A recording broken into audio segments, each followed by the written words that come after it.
Shalom jemaat yang terkasih, mari kita bersama-sama memperkatakan Mazmur 91 dan kita mengenal lebih lagi apa itu Pentakosta ketiga. Mazmur 91. Dalam lindungan Allah. Orang yang duduk dalam lindungan yang maha tinggi dan bermalam dalam naungan yang maha kuasa akan berkata kepada Tuhan, tempat perlindunganku dan kubu pertahananku, Allahku yang kupercayai. Sungguh dialah yang akan melepaskan engkau dari jerat penangkap burung, dari penyakit sampar yang busuk. Dengan kepaknya, ia akan menudungi engkau, di bawah sayapnya, engkau akan berlindung. Kesetiaannya ialah perisai dan pagar tembok. Engkau tak usah takut terhadap kedahsyatan malam, terhadap panah yang terbang di waktu siang, terhadap penyakit sampar yang berjalan di dalam gelap, terhadap penyakit menular yang mengamuk di waktu petang. Walau 1000 orang rebah di sisimu dan 10.000 di sebelah kananmu, tetapi itu tidak akan menimpamu. Engkau hanya menontonnya dengan matamu sendiri dan melihat pembalasan terhadap orang-orang fasik, sebab Tuhan ialah tempat perlindunganmu. Yang Maha Tinggi telah kau buat tempat perteduhanmu. Malapetaka tidak akan menimpa kamu, dan tulah tidak akan mendekat kepada kemahmu. Sebab malaikat-malaikatnya akan diperintahkannya kepadamu untuk menjaga engkau di segala jalanmu. Mereka akan menatang engkau di atas tangannya, supaya kakimu jangan terantuk kepada batu. Singa dan ular tedung akan kau langkahi. Engkau akan menginjak anak singa dan ular naga. Sungguh hatinya melekat kepadaku, maka aku akan meluputkannya. Aku akan membentenginya, sebab ia mengenal namaku. Bila ia berseru kepadaku, aku akan menjawab.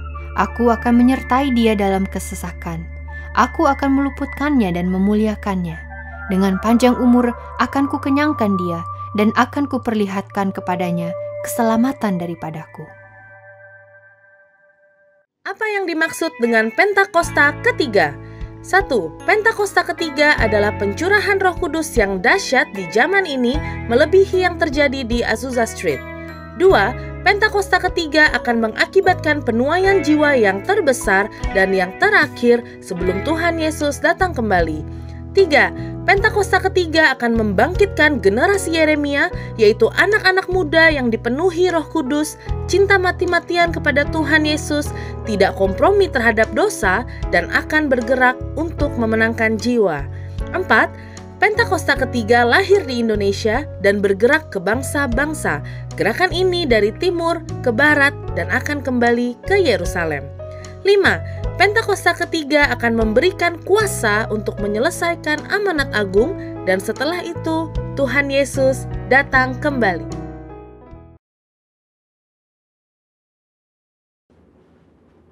Shalom saudara, pada Voice Pentecost hari ini kita akan melanjutkan pembahasan mengenai Gender Identity Challenge dan LGBTQ bagian yang kedua. Saudara, kita semua harus mengerti bahwa gender identity itu berpengaruh pada perilaku seksual dalam hal ketertarikan fisik dan hasrat seksual seseorang. Maka dari itu kita semua harus mengerti bahwa gender identity seseorang harus benar terlebih dahulu, baru kita bisa membahas mengenai ketertarikan fisik dan hasrat seksual seseorang, termasuk yang menyimpang seperti LGBTQ. Agar saudara lebih mengerti, ada perbedaan antara ketertarikan fisik dengan hasrat seksual. Ketertarikan fisik merupakan perasaan ketertarikan kepada seseorang karena faktor biologis atau secara fisik seperti penampilan, wajah, bentuk tubuh, suara, bau tubuh, tatapan, dan sebagainya yang bisa terjadi sesaat atau untuk waktu yang lama. Tapi yang saudara harus ketahui bahwa tidak selalu objek yang membuat ia tertarik selalu lawan jenis. Contohnya, ada seorang anak cowok yang ngefans banget sama boyband K-pop karena suara dan performa panggungnya. Sedangkan hasrat seksual adalah tindakan untuk merealisasikan ketertarikan fisik, baik itu bisa di dalam pikiran atau secara fisik berhubungan seksual. Ini merupakan suatu pilihan mau dilakukan atau tidak. Hasrat seksual yang sah hanya dapat dilakukan antara laki-laki dan perempuan yang sudah menikah. Dari sini kita bisa melihat bahwa gender identity merupakan kunci sebelum memasuki tahapan ketertarikan fisik dan hasrat seksual. Jika gender identity-nya sudah terjadi penyimpangan, maka secara otomatis ketertarikan fisik dan hasrat seksualnya terjadi penyimpangan.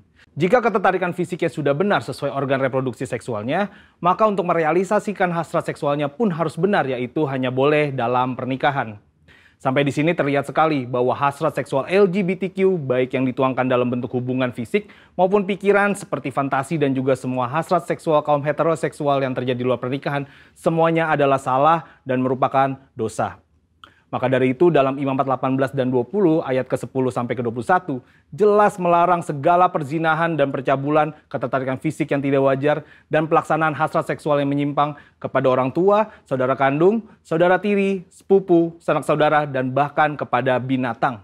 Lebih lagi Tuhan Yesus dalam Matius 5 ayat ke-27 sampai 30 menegaskan bahwa jika seseorang memiliki hasrat seksual di dalam hatinya meskipun belum direalisasikan dalam tindakan fisik, hal tersebut juga adalah dosa. Nah, sampai di sini mungkin saudara bertanya, bagaimana langkah pemulihan bagi mereka yang mengalami gender identity challenge dan LGBTQ? Ternyata langkah pemulihannya sama dengan semua yang jatuh dalam dosa, yaitu bertobat, berbalik dari dosa, dan datang kepada Tuhan Yesus untuk pengampunan dosa serta memberi diri untuk bertumbuh ke arah Dia. Dan juga dalam hal hasrat seksual, orang-orang percaya dipanggil untuk menyalipkan segala keinginan daging yang berdosa serta mengendalikannya sebagai bagian dari disiplin rohani. Maka dari itu yang paling terpenting ialah bagaimana langkah kita sebagai anak mudanya Tuhan dalam menanggapi LGBTQ ini. Saudara bisa melakukan 3M. M yang pertama adalah mengasihi. Saudara pasti sudah sangat mengerti bahwa kita dipanggil untuk mengasihi sesama, namun mengasihi bukan berarti berkompromi terhadap kebenaran firman Tuhan. Karena tindakan untuk membenarkan perilaku penyimpangan seksual bukanlah tindakan kasih, melainkan tindakan menghancurkan. Untuk itu, GBI sendiri telah memandang disorientasi seksual kaum LGBTQ adalah dosa. Namun, GBI meyakini bahwa kuasa Yesus dan pekerjaan Roh Kudus mampu mengubahkan orang berdosa. Jadi, wujud kasih kita yang benar kepada kaum homoseksual bukan memandang perilaku itu benar berdasarkan hak asasi manusia, namun justru menolong mereka keluar dari perbuatan dosa itu sesuai 1 Korintus 6 ayat 9 sampai ke 11. Selain itu, gereja atau kita sebagai orang percaya dapat menjadi wadah dan sarana yang positif dalam melahirkan pertumbuhan iman dan penguatan nilai-nilai rohani yang baru. M yang kedua adalah membantu.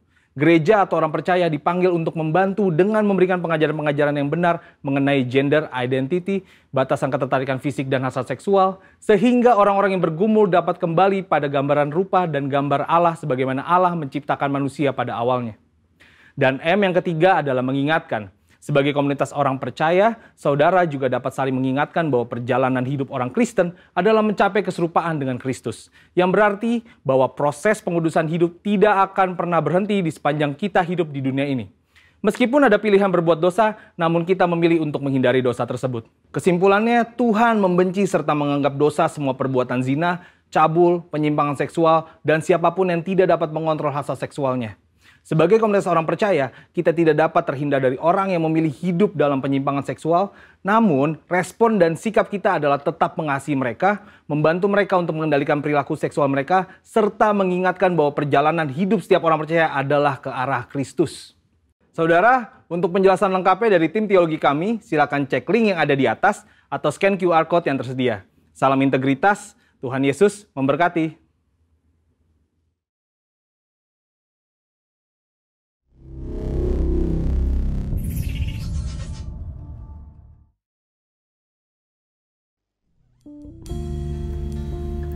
Haleluya, haleluya. Segala puji, segala hormat dan kemuliaan kami kembalikan kepadamu ya Bapa. Pagi hari ini kami mau datang ke hadirat-Mu, mengucap syukur dan terima kasih kami untuk segala kebaikan-Mu yang begitu besar dalam hidup kami. Terima kasih Bapa buat nafas kehidupan yang Kau anugerahkan bagi kami, sehingga kami boleh menikmati lagi kemurahan-Mu hari ini. Bapa, kami mau bawa para imam musik yang akan melayani pada pagi ini, baik worship leader, singers, maupun para pemain musik. Kiranya pengurapan-Mu ada atas mereka, sehingga mereka boleh membawa umat-Mu masuk dalam hadirat-Mu. Kuduskan dan layakkan setiap kami ya Bapa, agar pujian dan penyembahan kami boleh menyenangkan hati Tuhan. Bapak kami juga mau berdoa bagi Bapak Gembala kami, Bapak Pendeta Roditus Mangun Saputro, beserta dengan Ibu Rosyanti. Bapak kami bersyukur dan berterima kasih buat Gembala yang memiliki hati yang luas dan begitu mengasihi jiwa-jiwa yang telah Kau percayakan. Berkati kiranya pelayanan hamba-Mu ini Tuhan, Hikmat Tuhan dan pengurapan-Mu akan terus ditambah-tambahkan atas gembala kami di dalam nama Yesus. Berkati juga keluarga besarnya ya Bapa, baik anak-anak, anak mantu dan cucu-cucu semua. Kami percaya Tuhan, kesehatan, kekuatan, bahkan seluruh aspek kehidupannya, Engkau sendiri yang jamin di dalam nama Yesus. Terima kasih Bapa yang baik. Kami juga berdoa bagi Bapak Antonius Widakdo beserta istri dan anak-anak mereka. Sebagai wakil gembala kami ya Bapa, biar kiranya dia boleh terus menopang pelayanan gembala kami di tempat ini. Engkau yang melihat juga kesetiaannya ya Bapa, memberkati kiranya akan pekerjaannya maupun pelayanannya di marketplace. Biar nama Tuhan semakin dibesarkan dan banyak orang mengenal Tuhan serta mengalami pertobatan di dalam nama Yesus. Tak lupa juga Bapa, kami membawa akan Bapak Gembala sidang kami, Bapak Pendeta Niko Nyotora Harjo, beserta dengan keempat wakilnya. Begitu pula dengan karayon kami, Bapak Pendeta James Selo Pranoto, beserta dengan para wakilnya. Juga gembala-gembala cabang dan ranting yang ada di Rayon 1A. Kami berterima kasih Bapa buat para pemimpin rohani yang Kau percayakan kepada kami. Kiranya hikmat, pewahyuan, dan pengurapan-Mu terus ditambah-tambahkan atas para pemimpin rohani kami, untuk terus membawa kami umat-Mu semakin berkenan kepadamu.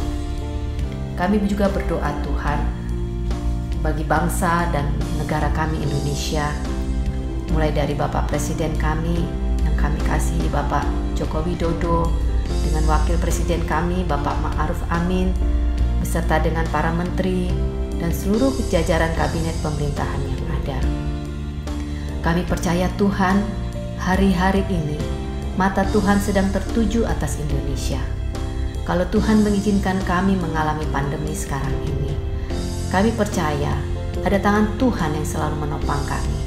Ada kasih-Mu yang selalu membuat kami dan menguatkan kami untuk dapat melalui ini semua bersama dengan Yesus. Bapa, kiranya tolong para pemimpin kami. Untuk setiap program pemerintahan yang sedang berjalan, kami serahkan semua Tuhan ke dalam tangan-Mu, khususnya program vaksin bagi seluruh masyarakat Indonesia, agar segera tercipta herd immunity atas bangsa kami. Bagi mereka yang saat ini sedang terbaring sakit, baik di rumah sakit maupun yang isoman, kami bersehati dan berdoa biar kiranya belas kasihan Tuhan turun atas mereka. Sembuhkan ya Bapa, dan pulihkan kesehatan mereka di dalam nama Yesus. Engkau juga kiranya bukakan jalan bagi mereka yang terdampak atas usaha dan pekerjaannya. Kami percaya dengan pertolongan-Mu, Indonesia akan sembuh, Indonesia akan pulih di dalam nama Yesus. Dan akhirnya Bapa, kami juga mau bawa hamba-Mu yang akan menyampaikan kebenaran firman-Mu pada pagi siang hari ini. Biar kiranya hikmat dan pewahyuan dari tempat yang maha tinggi mengalir atas hamba-Mu, sehingga umat-Mu yang mengikuti ibadah online ini dapat dipuaskan, dapat dikenyangkan dengan roti kehidupan yang daripada-Mu saja. Dan kami semua mendapat kekuatan yang baru untuk melangkah lagi bersama dengan Yesus. Terima kasih Tuhan Yesus yang baik. Inilah yang menjadi doa syafaat kami kepadamu yang kami alaskan di dalam nama Tuhan kami Yesus Kristus, Tuhan dan Juru Selamat kami. Haleluya. Amin.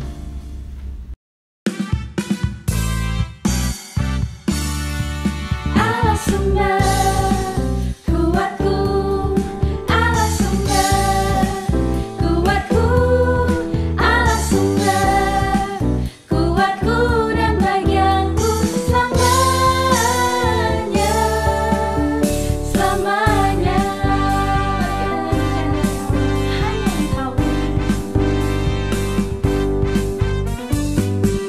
Hanya Kau milikku di surga.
kekuatan di hidupku, ku dapat dalam Yesus. Dia tak pernah tinggalkanku, setia menopangku, berseru berharap dalam Yesus. Sekali lagi kita nyanyikan dari awal. Kekuatan di hidupku, ku dapat dalam Yesus. Dia tak pernah tinggalkanku, setia menopangku, berseru berharap dalam Yesus.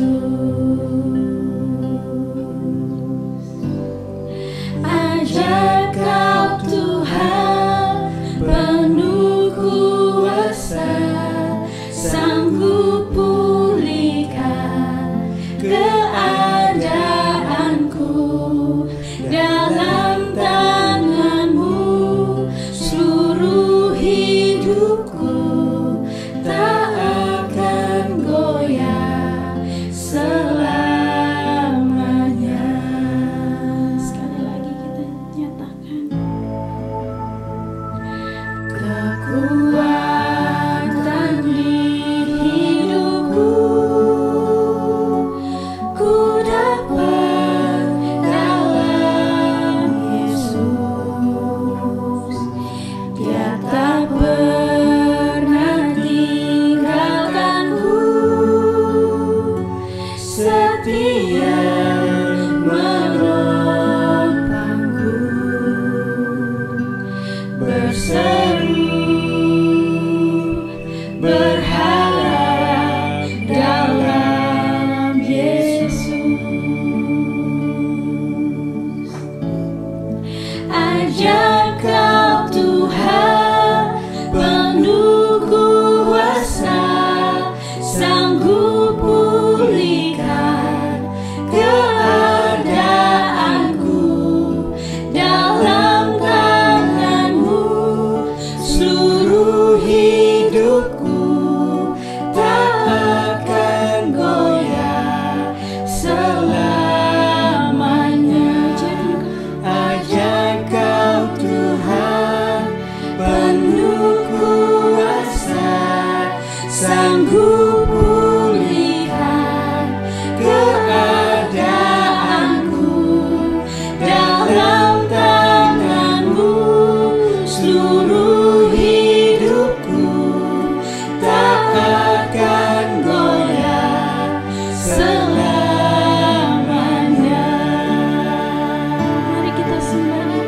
Huralabe aralabe kuasa Engkau ajaib Bapa.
Shalom jemaat GBI HOT yang dikasihi oleh Tuhan.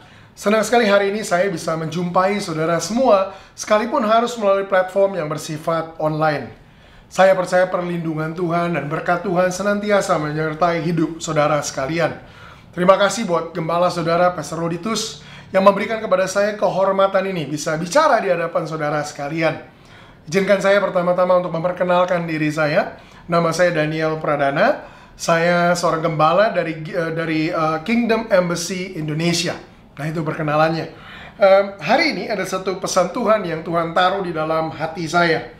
Pesan ini saya percaya akan membantu kita semua untuk rubah hidup kita, terutama hari-hari ini, untuk kita hidup jadi lebih efektif, jadi lebih berdampak buat orang-orang di sekitar kita. Tapi sebelum kita masuk di dalam firman Tuhan, saya mau ajak kita untuk satukan hati kita dan mari kita berdoa. Tuhan, terima kasih, kami bersyukur kami boleh berkumpul kembali. Terima kasih Tuhan untuk kematian-Mu di atas kayu salib 2000 tahun yang lalu.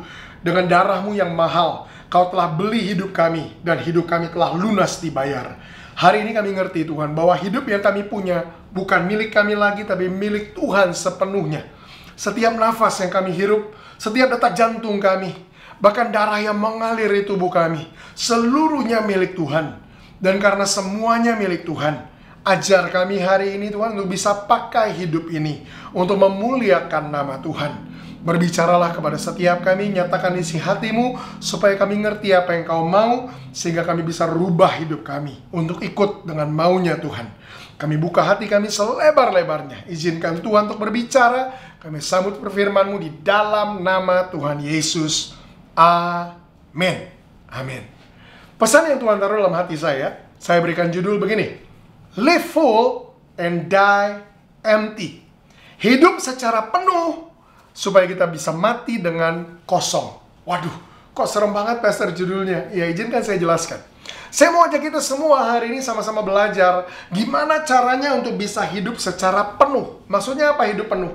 Hidup secara optimal, hidup secara maksimal. Kita bisa hidup melakukan semua yang Tuhan mau kita lakukan. Sehingga apa? Sehingga kelak ketika kita mati, kelak ketika Tuhan panggil kita pulang, kita bisa mati dengan kosong. Maksudnya apa itu mati kosong?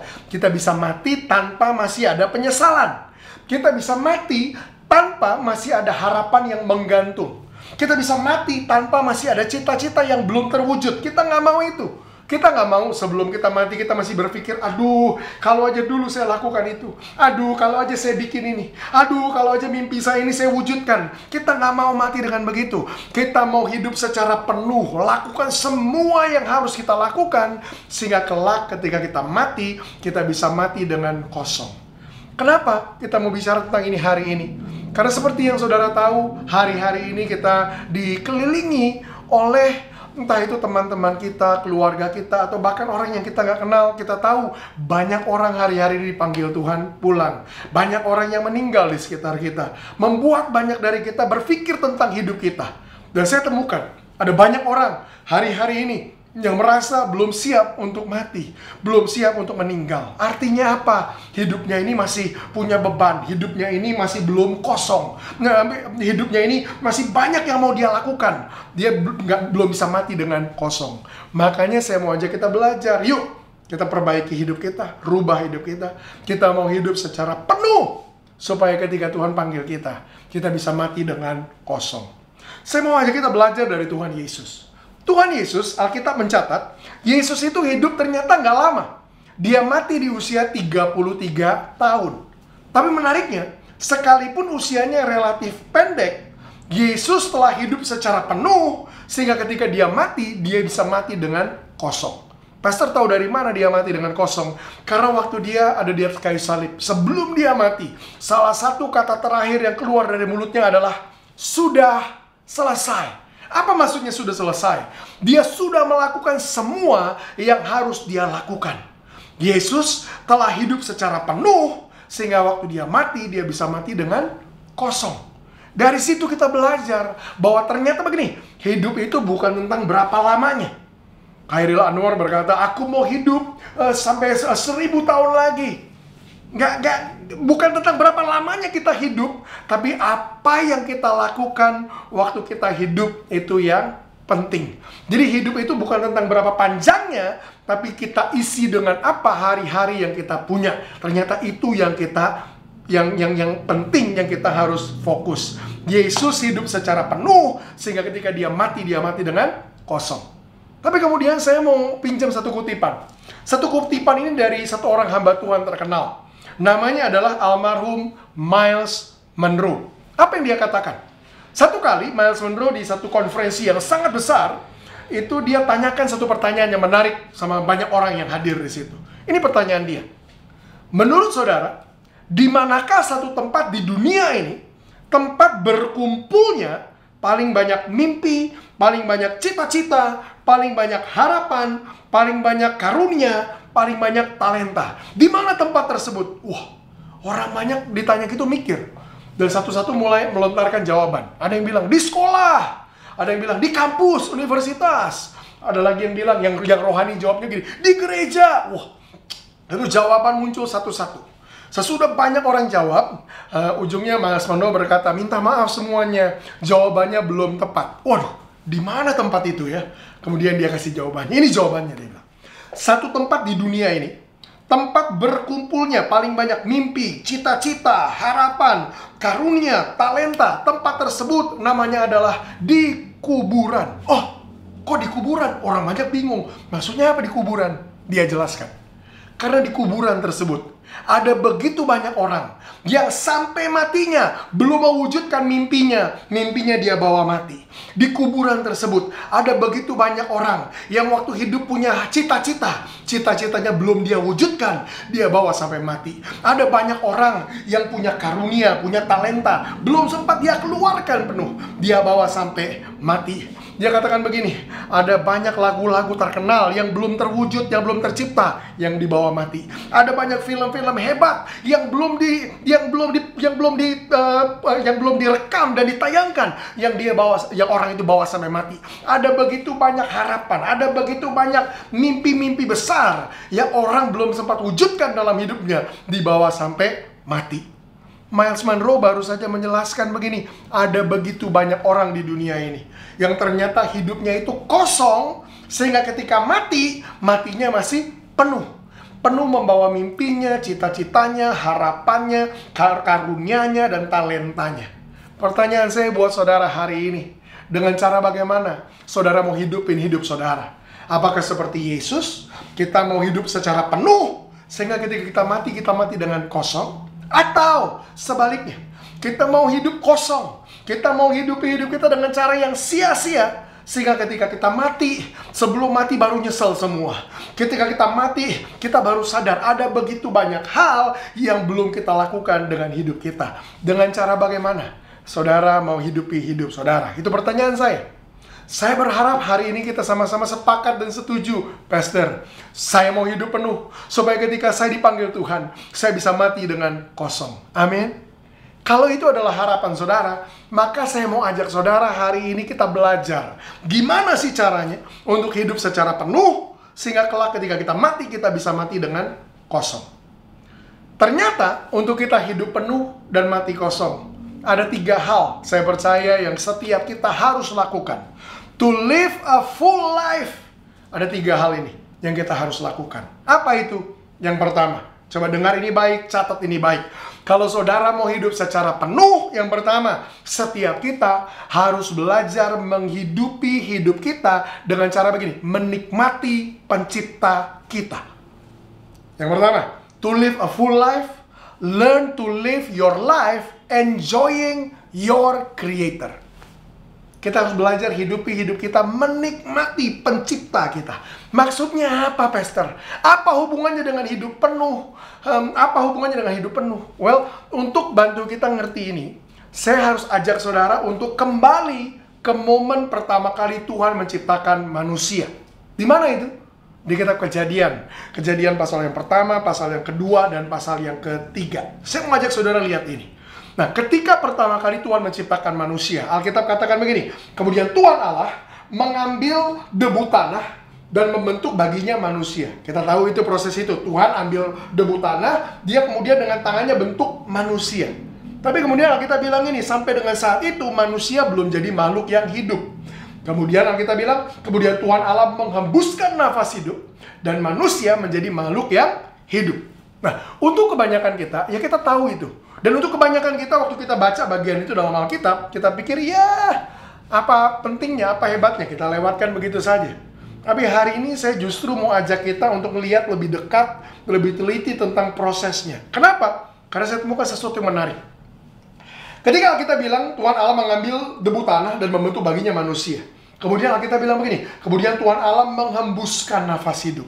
Pernah nggak saudara tanya, gimana itu prosesnya Tuhan hembuskan nafas hidup? Saya waktu baca bagian ini saya mikir, gimana caranya Tuhan hembuskan nafas hidup? Saya mulai membayangkan, apakah kira-kira dari jauh Tuhan tiup? Atau kira-kira dari surga Tuhan tarik selang, kemudian dicolok, kemudian diisi, kayak ngisi gas gitu, manusia hidup? Atau Tuhan ambil kipas, dari jauh dia hembuskan nafas hidup? Itu prosesnya gimana? Wah, kok tanya kayak begitu, Pastor? Ya iya, kalau kita mau dapatkan sesuatu yang lebih dalam, ya kita perlu, kadang-kadang kita perlu kritis, kita perlu nanya pertanyaan-pertanyaan kayak gitu, untuk kita dapatkan pencerahan, dapatkan pewahyuan dari Tuhan. Nah, waktu saya mikir gitu, saya akhirnya teliti lebih dalam, dan saya temukan sesuatu yang menarik. Apa itu? Tahukah saudara, bahasa Ibrani adalah bahasa yang dipakai Tuhan untuk menulis perjanjian lama. Jadi perjanjian lama itu isinya ditulis dengan bahasa Ibrani. Bahasa Ibrani adalah satu bahasa yang menjelaskan sesuatu dalam gambaran visual. Itu bahasa Ibrani. Jadi bahasa Ibrani is a visually descriptive, using visually descriptive words. Kata-kata dalam bahasa Ibrani itu punya penggambaran visual. Maksudnya gimana, Pastor? Ketika kita bilang Tuhan membentuk manusia, kemudian Tuhan Allah menghembuskan nafas hidup, gambaran visual yang diberikan kata itu adalah begini. Tuhan yang menciptakan manusia dengan tangannya, kemudian menghadapkan wajahnya begitu dekat dengan manusia yang dia ciptakan. Begitu dekatnya. Mata ketemu mata, hidung ketemu hidung, dan mulut ketemu mulut. Itu gambarannya, benar. Nah, jadi nempel begitu, muka dengan muka. Dan kemudian ketika Alkitab bilang Tuhan Allah menghembuskan nafas hidup, dari kedalaman dirinya, dia hembuskan nafasnya, nefesnya, ruah hakodes. Dia hembuskan zoe. Kehidupan Tuhan menghembus, jadi dari mulutnya masuk ke mulut manusia yang diciptakan. Boom! Dan saat itu Alkitab katakan, manusia menjadi makhluk yang hidup. Saya mau saudara bayangkan begini. Pertama kali manusia terima hembusan nafas Tuhan. Dan pertama kali manusia membuka matanya. Saya tanya sama saudara, apa atau siapa yang pertama kali manusia lihat ketika dia membuka matanya? Gambarannya kayak tadi. Persis. Ketika manusia pertama kali membuka matanya, dia langsung memandang penciptanya. Dengar ini. Dari situ kita nangkep dan kita belajar. Manusia memang dari awal, pertama kali diciptakan, manusia diciptakan untuk memandang penciptanya. Men are created to behold God's glory. Manusia memang diciptakan untuk memandang kemuliaan Tuhan. Dari pertama kali manusia membuka matanya, lihat ini. Nggak ada matahari, bulan, bintang yang membuatnya terpukau. Nggak ada pohon-pohon atau lautan atau gunung yang membuatnya ngerasa wow. Manusia dari pertama kali diciptakan, satu-satunya yang bisa memukau dirinya, satu-satunya yang bisa mengisi hidupnya, satu-satunya yang bisa memberi kehidupan kepadanya adalah penciptanya. Manusia dari awal diciptakan, nggak diciptakan untuk terpukau dengan semua yang lain. Saudara dan saya nggak diciptakan untuk dibuat terpesona dengan barang-barang bermerek, dengan liburan di tempat yang bagus, dengan uang yang banyak, dengan mobil yang mewah. Nggak ada yang bisa memukau hidup kita selain daripada pencipta kita. Ini prinsipnya dari awal. Manusia diciptakan untuk memandang kemuliaan Tuhan. Nah, saudara mulai tanya, masalahnya di mana, Pastor?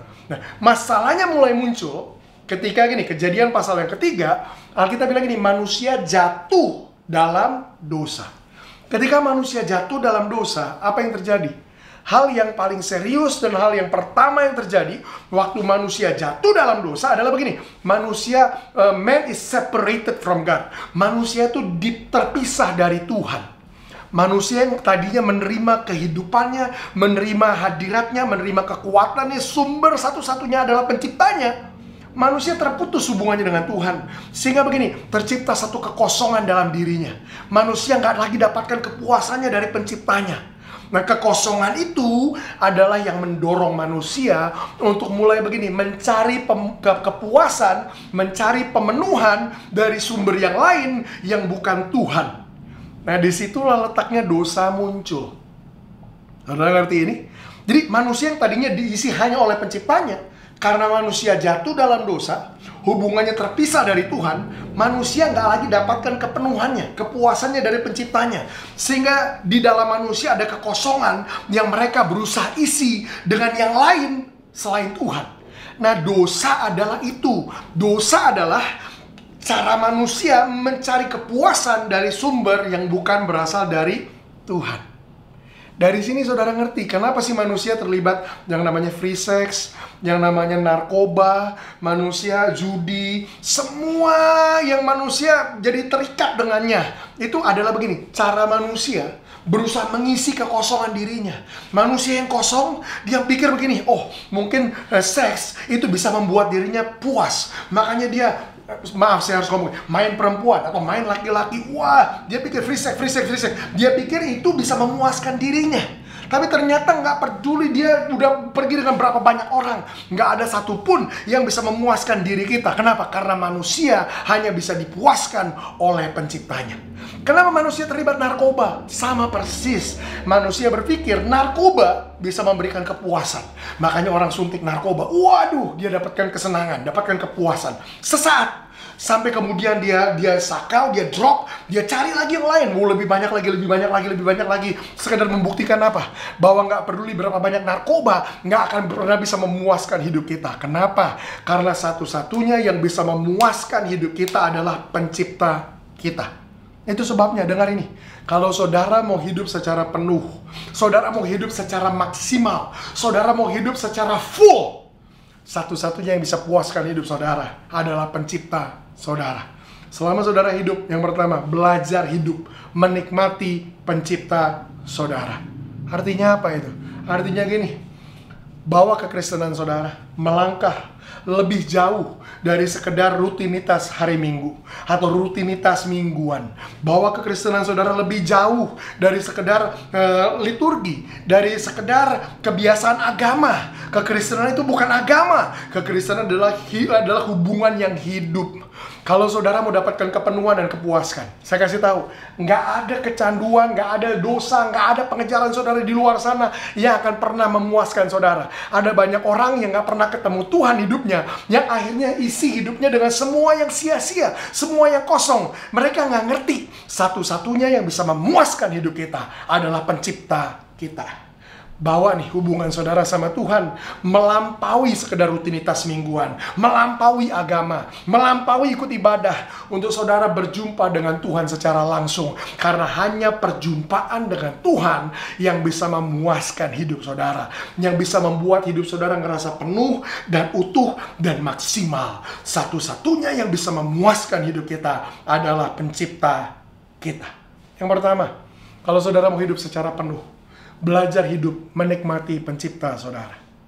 Ketika saya katakan tadi, coba saudara melangkah lebih dari sekedar rutinitas mingguan, agama. Artinya apa? Belajar ketemu sama Tuhan.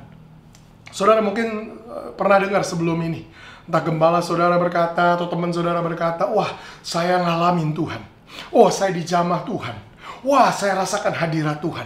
Dan mungkin sejauh ini buat saudara itu kayak, apa sih mereka terlalu ekstrim, fanatik. Saya nggak pernah tuh ngalaminnya kayak gitu-gitu. Kenapa saudara nggak jadikan momen ini justru untuk sadar begini? Iya ya, saya belum pernah ngalamin Tuhan. Pantesan selalu ada kekosongan di dalam diri saya yang nggak pernah terpuaskan. Saya ngomong jelas sama saudara hari ini, satu-satunya yang bisa puaskan hidup saudara adalah ketika saudara mengalami pencipta saudara. Saudara ngalamin pencipta saudara. Maka bawa hubungan saudara masuk. Saudara abaikan semua yang lain, masuk ke kamar saudara pribadi, ambil waktu pribadi dengan Tuhan, dan saudara mulai bilang sama Tuhan, Tuhan, kalau orang lain bisa ketemu Tuhan, kalau orang lain bisa ngalamin Tuhan, kalau orang lain bisa rasakan hadirat Tuhan, kalau orang lain Tuhan bisa kasih pengalaman dibawa ke sorga, dan semua yang lain, Tuhan, aku juga mau ngalamin Tuhan, aku juga mau bisa rasakan hadirat Tuhan. Masuk ke dalam satu hubungan yang nyata dengan Tuhan, dan saudara akan lihat, Tuhan puaskan hidup saudara. Satu-satunya yang bisa buat hidup kita penuh adalah ketika kita berjumpa dan mengalami pencipta kita. Itu yang pertama. Yang kedua, untuk hidup secara penuh, untuk hidup secara full, saudara harus belajar hidup memenuhi tujuan saudara. To live a full life, you have to live your life fulfilling your purpose. Untuk hidup secara penuh, saudara harus hidupi hidup saudara dengan begini, memenuhi tujuan saudara. Nah, untuk ngerti ini, paradigma kita tentang hidup harus benar. Tahukah saudara bahwa nggak ada satupun dari kita yang kebetulan lahir di bumi? Nggak ada. Tahukah saudara, lahir di bumi itu bukan karena orang tua mau kita lahir. Tahukah saudara, lahir di bumi ini bukan kecelakaan. Tapi pastor, saya nggak tahu orang tua saya siapa. Katanya saya anak dari kecelakaan, pastor. Nggak ada urusan. Cara bagaimana saudara lahir ke bumi, saya kasih tahu. Saudara lahir ke bumi karena begini. Karena Tuhan utus saudara ke bumi. Tuhan tempatkan saudara di bumi. Ini prinsip. Saudara mau punya anak dimanapun caranya. Saudara udah nikah, berusaha punya anak, bertahun-tahun saya udah ketemu nih orang. Kalau Tuhan nggak mau saudara punya anak, nggak peduli saudara pergi ke dokter mana, semua dokter bilang nggak ada masalah. Kalau Tuhan nggak mau saudara punya anak, saudara nggak akan punya anak. Artinya apa? Fakta bahwa kita lahir di bumi, itu karena begini. Tuhan punya rencana buat hidup kita. Tuhan utus saudara ke bumi. Amin. Karena hanya ketika saudara percaya ini, Tuhan utus saudara ke bumi, baru saudara kan bisa ngerti tentang yang namanya tujuan. Kok gitu, pastor? Oke, saya kasih prinsipnya. Ini prinsipnya. Ketika saudara ngerti kita diutus ke bumi, ini prinsipnya. Saudara nggak akan pernah temukan seorang utusan itu diutus tanpa kerjaan. Nggak akan. Ini prinsip ya. Nggak akan saudara temukan orang diutus atau dikirim itu iseng. Itu nggak ada. Saya kasih ilustrasi, contoh ya. Zaman sekarang ngomong utusan, kiriman, ini gampang ngertinya. Kenapa? Karena terutama dunia kita sekarang ini. Dunia digital semuanya online, ya kan? Apalagi PPKM, kemudian PSBB, dan segala macam. Kita nggak bisa kemana-mana. Mau nggak mau, kita mengandalkan jasa online. Kurir online. Nah, itu utusan tuh itu. Utusan tuh orang yang diutus. Nah, kita jadi gampang ngertinya. Nah, saudara nggak akan pernah ketemu. Itu petugas kurir online. Satu hari ngebel pintu saudara, ting nong, gitu kan, saudara bukain pintu. Iya pak, bisa saya bantu? Saudara nggak akan ketemu mereka bilang gini, enggak pak, nggak apa-apa, saya iseng aja. Nggak ada. Kenapa? Karena setiap utusan itu pasti diutus karena ada tujuannya. Ada paket yang dia harus sampaikan, atau ada pesan yang harus dia sampaikan. Benar? Setiap utusan selalu diutus karena ada maksudnya. Demikian juga hidup kita. Tahukah saudara? Setiap kita waktu Tuhan utus ke bumi, ada sesuatu yang Tuhan taruh dalam hidup kita yang harus kita sampaikan. Ada sesuatu dalam hidup kita, ada pesan yang Tuhan taruh dalam hidup kita yang kita harus sampaikan. Ada paket dalam hidup kita yang kita harus sampaikan. Bumi ini lagi menantikan sesuatu yang Tuhan titipkan lewat hidup kita. Di Roma Alkitab katakan begini, seluruh makhluk sedang menantikan saatnya anak-anak Allah dinyatakan. Maksudnya apa? Sesuatu yang Tuhan taruh dalam hidup kita, yang tersimpan dalam kita selama ini. Dunia ini lagi tunggu. Ada sesuatu yang saudara bawa yang harus keluar. Maka dengar begini, untuk hidup secara penuh, maka saudara harus hidupi hidup saudara memenuhi tujuan saudara. Saudara harus keluarkan alasan itu kenapa Tuhan utus saudara ke bumi. Ingat tadi, seorang utusan pasti diutus karena ada maksudnya, karena ada pesan yang dia bawa atau ada paket yang dia harus kirim. Nah, saya kasih gambaran begini. Ini seorang pegawai kurir online. Dia datang ke kantornya jam 8 pagi. Dia absen jam 8, siap, saya siap kerja. Oke. Kemudian dia ambil paket yang harus dia kirim. Kemudian dia keluar dari kantornya, dia harus kirimkan paket-paket itu. Dia lihat jam.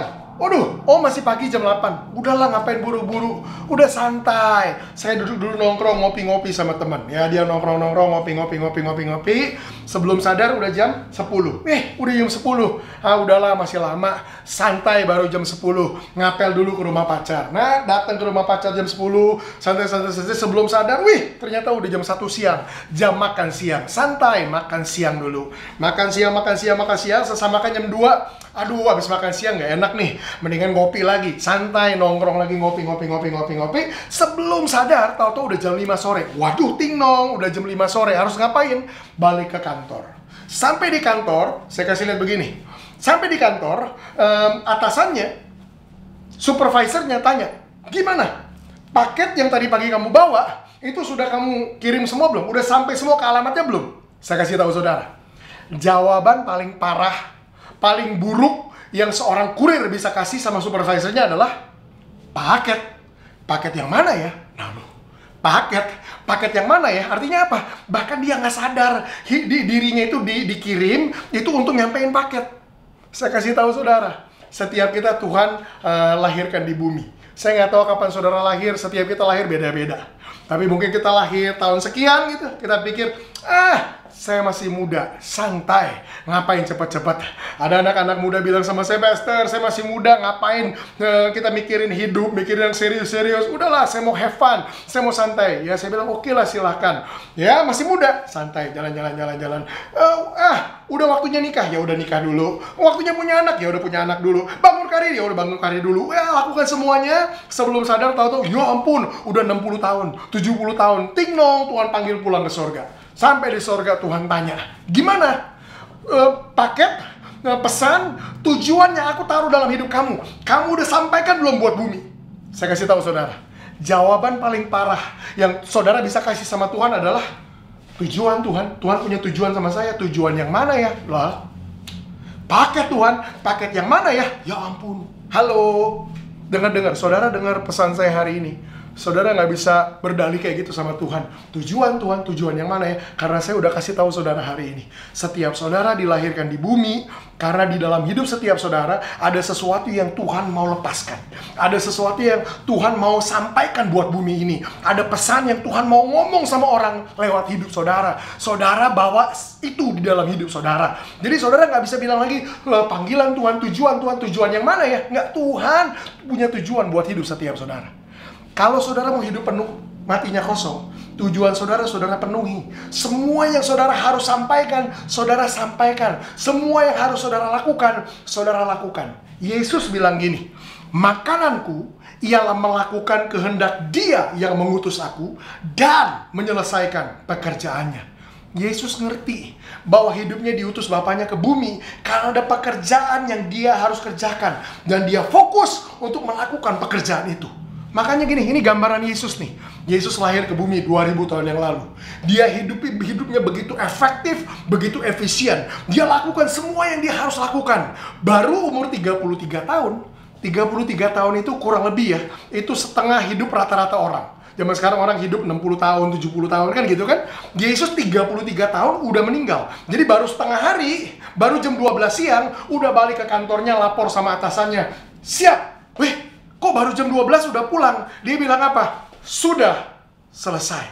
Yesus baru umur 33 tahun. Dia udah menyelesaikan apa yang dia harus selesaikan di bumi. Dia udah hidup secara penuh sehingga dia bisa mati dengan kosong. Dia bilang sama bosnya, siap, udah selesai. Sampai di surga dia siap menerima upah, mahkota yang menanti dia. Dia siap terima bonusnya. Hanya orang yang pekerjaannya yang selesai bisa terima bonus. Nah, ini kita hidup nggak ngerti Tuhan punya tujuan, nggak ngerti Tuhan punya pekerjaan buat kita. Waktu kita mati kita nggak penuhin itu. Kita bilang, Tuhan siap terima bonus. Bonus yang mana? Paketnya aja nggak ada yang sampai. Halo. Makanya kalau kita mau hidup secara penuh, dengar, kita harus hidupi hidup kita, genapi tujuan kita. Dengan kata lain, setiap daripada kita perlu cari tahu, Tuhan, Engkau utus aku ke bumi, itu untuk apa? Apa tujuan Tuhan buat hidupku? Apa yang Kau mau Tuhan aku lakukan melalui hidupku? Saudara harus temukan tujuan Tuhan, ikuti tujuan Tuhan, dan genapi tujuan Tuhan. Karena Tuhan punya tujuan, punya kehendak atas hidup setiap kita. Kita cari tahu apa yang Tuhan mau. Kita lakukan apa yang Tuhan mau. Dan kita genapi apa yang Tuhan mau. Saya mau kasih ilustrasi yang lain. Saya mau saudara bayangkan aja, karena susah kasih gambaran di sini. Nah, saudara bayangkan aja. Anggaplah gini, saya punya sebuah kursi. Ini kursi yang bagus, dan kursi ini saya beli dengan harga yang mahal. Oke, jadi kursi ini kursi bagus, saya beli dengan harga yang mahal. Ini kursi baru. Oke, saya kasih tahu saudara, ada dua cara saya bisa bikin kursi ini rusak. Gimana Pastor? Yang pertama, dari pertama kali saya beli ini kursi, aduh, kursi ini bagus, masih dibungkus semuanya rapi. Aduh sayang, udahlah, saya nggak usah pakai, taruh di pojokan. Tiap hari saya liatin, oh kursi baru. Oh kursi baru, tiap hari saya lewatin aja, kursi baru saya yang dipakai. Oh kursi baru, tiap hari saya lewatin, tiap hari saya lewatin, tiap hari saya nggak pernah pakai. 1 tahun lewat, 2 tahun lewat, denger ini, namanya barang, namanya barang itu mau dipakai nggak dipakai, cepat lambat tetap bakal. Saya dengar saudara ngomong rusak, iya bener. Barang itu mau dipakai nggak dipakai bakal rusak. Dulu saya paling suka tuh beli sepatu, tapi ini penyakitnya, belinya doang. Tapi saya yang dipakai, ya udah disimpan. Akhirnya saya simpan 1 tahun, 2 tahun, 3 tahun. Akhirnya ya udahlah mau pakai. Udah 3 tahun baru mau dipakai. Sekali pakai jebol. Loh kok bisa jebol padahal nggak pernah dipakai? Ya itu namanya barang begitu. Mau dipakai nggak dipakai bakalnya rusak. Saya tanya sama saudara, ketika kursi itu rusak, nggak pernah dipakai, ya keburu rusak. Saya tanya, perasaan yang muncul di dalam hati saudara terhadap kursi itu gimana? Saudara rasanya puas atau rasanya nyesel? Nyesel. Kenapa nyesel? Ya ampun itu kursi beli mahal-mahal, belum pernah dipakai, udah keburu rusak. Rasanya nyesel. Nah apa hubungannya sama hidup kita, Pastor? Dengar ini, Tuhan beli hidup setiap kita, tebus setiap kita juga dengan harga yang mahal. Ada harga yang mahal yang Tuhan keluarkan buat tebus hidup saudara dan saya. Tapi dengar ini, ada 2 cara kita bisa menghidupi hidup kita. Dari pertama kita sadar kita dibeli sama Tuhan dengan darah yang mahal. Kita bilang sama Tuhan gini, tapi Tuhan tolong jangan pakai hidup aku dulu. Aku masih mau punya rumah tangga, aku masih mau punya anak, aku masih mau punya bangun karir, aku masih mau nikmatin hidup, aku mau jalan-jalan, aku mau lakukan semuanya. Tapi denger ini, orang hidupnya mau dipakai Tuhan, gak dipakai Tuhan, cepat lambat bakal mati. Nggak ada kita yang bisa menghindari kematian. Tapi denger ini, waktu akhirnya kita mati, kita sampai ke surga, gimana Tuhan melihat kita? Waduh ini orang, dari pertama aku tebus ini orang, aku beli hidupnya dengan harga yang mahal, dengan darah putraku sendiri aku beli hidupnya. Tapi dari pertama kali aku beli hidupnya, belum pernah sekalipun aku pakai dia. Belum pernah sekalipun hidupnya aku pakai untuk kemuliaanku. Tiap hari cuman dilewatin, gak pernah dipakai. Saya tanya sama saudara, kira-kira Tuhan lihat hidup kita, Tuhan puas atau Tuhan nyesel? Ya saudara yang jawab, saya gak mau jawab. Ya rasanya begitu. Udah dibeli dengan harga yang mahal, tapi gak pernah dipakai. Sampai akhirnya keburu rusak, mati. Tapi ada cara kedua kita bisa hidupin hidup kita. Dari pertama kursi itu saya beli. Tiap hari saya pakai itu kursi. Saya dudukin itu kursi. Tiap hari saya pakai duduk. Tiap hari saya pakai duduk. Tiap hari saya pakai duduk. Sepanjang hari. Tiap hari sepanjang hari. Tiap hari sepanjang hari. Tiap hari sepanjang hari. Dan dengar begini. Namanya kursi. Sebagus apapun itu kursi, dipakai tiap hari, cepat lambat bakal rusak. Akhirnya rusak juga. Tapi saya tanya sama saudara, ketika kursi itu rusak, perasaan yang muncul gimana? Saudara pakai kursi itu tiap hari sepanjang hari. Saudara nyesel atau puas? Puas. Kenapa? Aduh, memang mahal itu kursi, tapi aku puas. Tiap hari aku pakai itu kursi. Dengar, dari pertama kita ditebus sama Tuhan dengan darah yang mahal. Kita yang punya pilihan, mau izinkan Tuhan pakai hidup kita atau enggak. Orang bilang, Tuhan, aku tahu hidupku milik Tuhan. Pakai aku Tuhan, tiap hari, sepanjang hari. Pakai hidupku tiap hari, sepanjang hari. Tiap hari, sepanjang hari. Hidup kita dipakai Tuhan. Cepat lambat kita bakal mati, dipanggil Tuhan. Tapi dengar, waktu kita ketemu Tuhan, saya tanya sama saudara, kira-kira Tuhan bakal nyesel atau bakal puas? Tuhan bakal bilang, memang aku tebus engkau dengan harga yang mahal, tapi aku puas. Tiap hari aku pakai engkau, sepanjang hari aku pakai engkau, aku puas. Tiap hari dan sepanjang hidupmu, aku pakai hidupmu, Tuhan puas. Saudara mau bikin Tuhan nyesel atau Tuhan puas menebus hidup saudara? Kalau kita mau hidup secara penuh dan mati kosong, yang kedua, belajar hidup genapi tujuan kita. Yang ketiga, yang terakhir, Untuk kita hidup secara penuh dan mati kosong, kita harus belajar begini. Kita hidupi hidup kita, tinggalkan warisan. To live a full life, we must live our life living a legacy. Untuk hidup penuh dan mati kosong, kita harus belajar hidup meninggalkan warisan. Legacy itu warisan. Maksudnya apa, Pastor, warisan? Dengar ini. Hal yang pertama yang kita terima waktu kita lahir. Saya tanya sama saudara, apa sih hal yang pertama yang kita terima waktu lahir? Waktu lahir kita dapat apa? Dikasih baju, Pastor? Oh, sebelum baju. Dikasih apa? Mobil? Oh, nggak ada. Baru lahir, nak, saya kasih mobil, nggak ada. Apa dong? Pertama dikasih sama kita waktu kita lahir dan jadi punya kita sampai mati, itu apa? Saya kasih tahu, hal yang pertama yang dikasih sama kita waktu kita lahir namanya adalah nama. Bener ya? Pertama lahir dikasih nama. Sampai mati nama itu punya kita. Bener? Nah, dengerin ini prinsipnya. Hal yang pertama yang kita terima waktu kita lahir juga harus jadi hal yang terakhir yang kita tinggalkan sebelum kita mati. Artinya apa?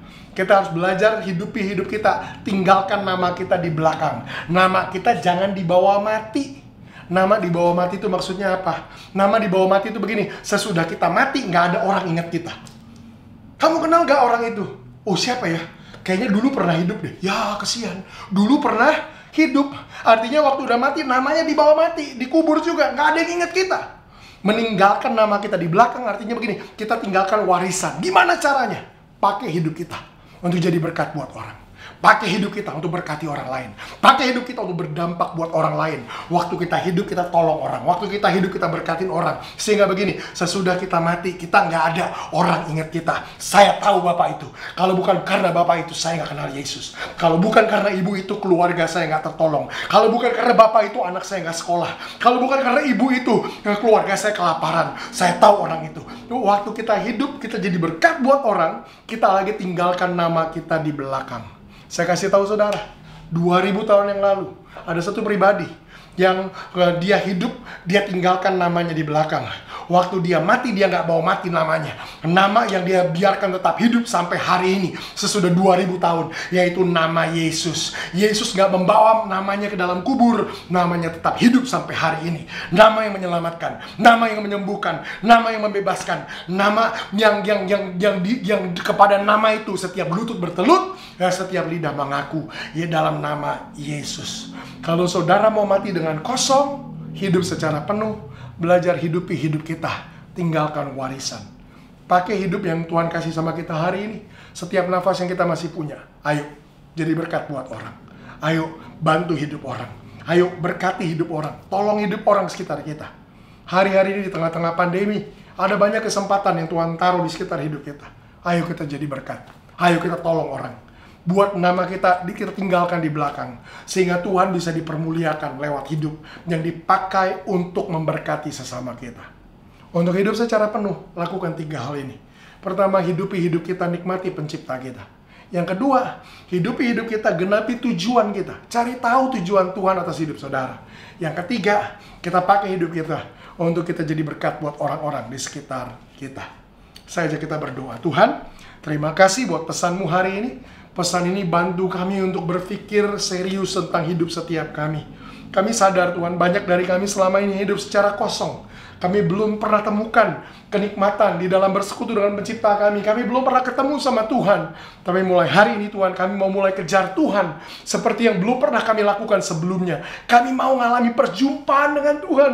Karena kami ngerti hari ini, cuma itu yang bisa memuaskan hidup kami. Tuhan, banyak kami juga selama ini nggak ngerti Tuhan punya tujuan atas hidup setiap kami. Kami cuma numpang lewat di bumi ini. Kami lahir, kami mati, nggak ada yang ingat kami. Kami cuma numpang lewat. Hari ini kami sadar ternyata Tuhan utus kami ke bumi karena ada sesuatu yang Tuhan titipkan dalam hidup kami yang harus kami sampaikan buat bumi ini. Bantu setiap kami Tuhan untuk cari tahu apa kehendak Tuhan atas hidup setiap kami. Dan Tuhan, hari ini kami juga belajar, kalau kami mau hidup penuh dan mati kosong, kami harus hidup tinggalkan warisan. Tuhan, biar hidup yang kami masih punya hari ini, kami bisa pakai untuk jadi berkat buat orang-orang di sekitar kami. Jadi kami menawarkan pertolongan, mengulurkan tangan kami buat orang-orang di sekitar kami. Sehingga kelak ketika kami mati, kami tahu ada nama yang kami wariskan di belakang. Nama yang terus memuliakan Tuhan. Nama yang terus mengagungkan Tuhan. Dan orang di sekitar kami tahu bahwa Tuhan Yesus mengasihi hidup setiap mereka. Terima kasih Tuhan buat pesan ini, aku berdoa Tuhan. Terus berkati jemaat-Mu di GBI HOT ini. Mereka yang sakit Tuhan sembuhkan. Mereka yang berbeban berat Tuhan berikan kelegaan. Mereka yang sedang alami jalan buntu berikan solusi Tuhan. Tuhan berikan terobosan dalam hidup setiap mereka. Berkati terus mereka, lindungi terus mereka, dan sertai terus hidup mereka. Di dalam nama Tuhan Yesus kami berdoa dan mengucap syukur. Sama-sama katakan, amin. Tuhan Yesus memberkati.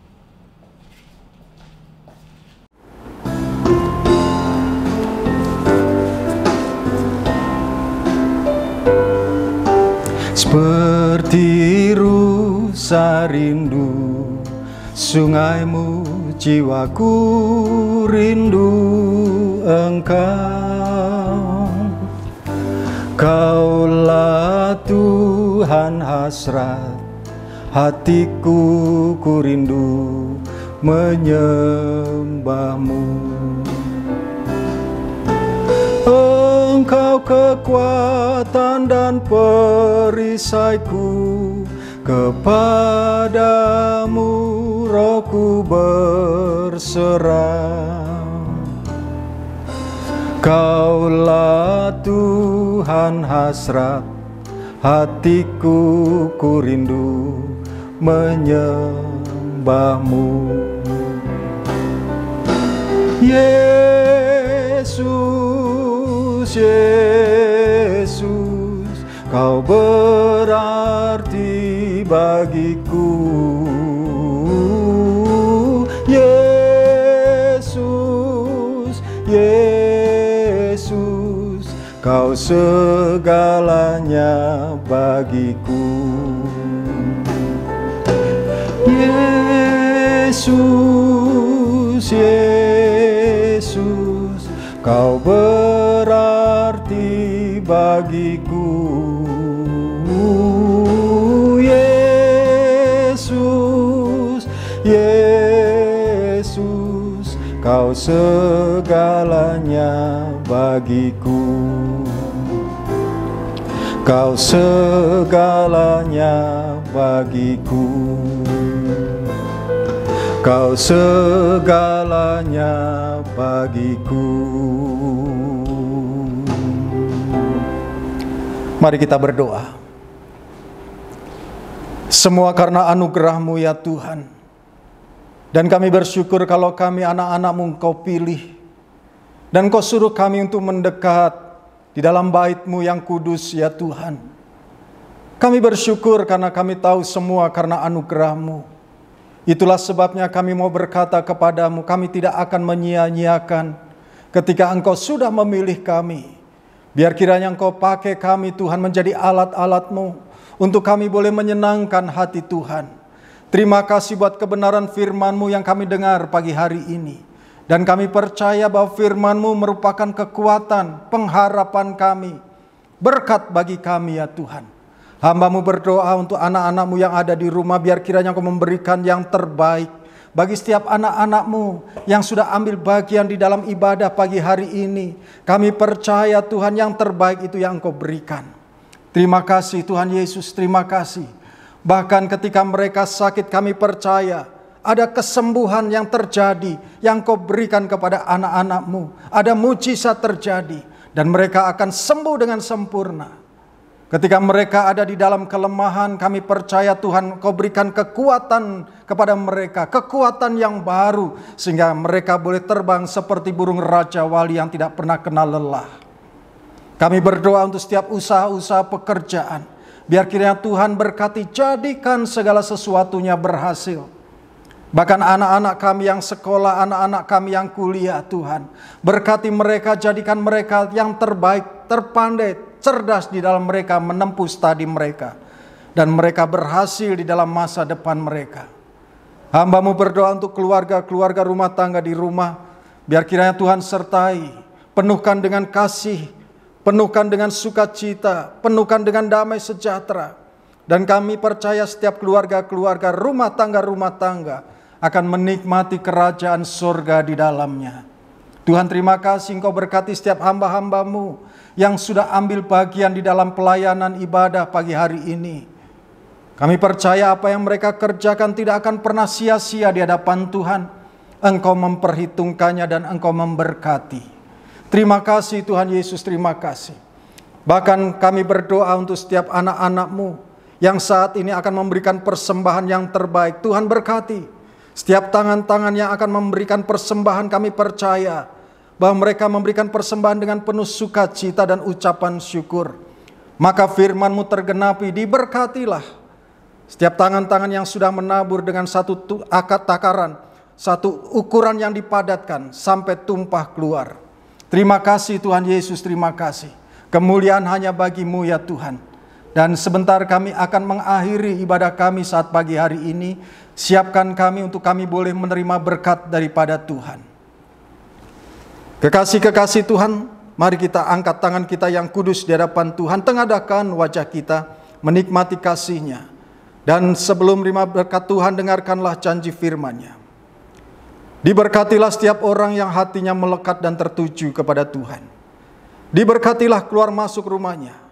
Diberkatilah lumbung-lumbungnya penuh berkelimpahan. Diberkatilah buah kandungannya. Dan apa saja yang dilakukannya menjadi berhasil karena Tuhan Yesus menyertai.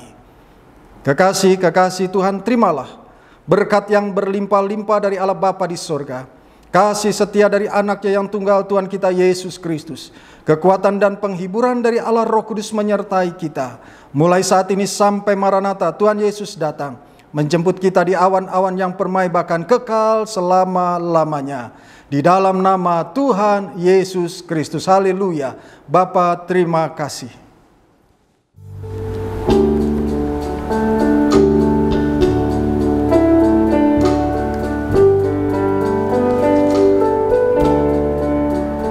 Bapa, terima kasih.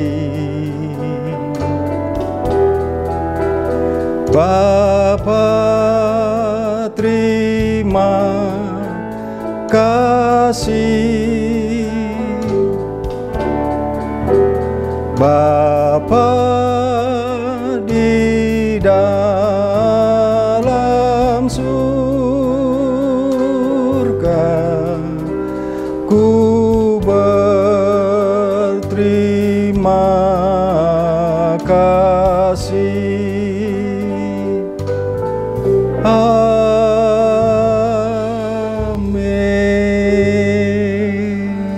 Haleluya, haleluya. Selamat hari Minggu, saudaraku yang dikasihi Tuhan. Tetap sukacita, tetap sehat, tetap semangat. Tuhan Yesus memberkati kita sekalian. Haleluya. Dalam Yesusku sempurna karyamu, memberitakan kebaikanmu, kabarkan Injilmu, serukan namamu Yesus.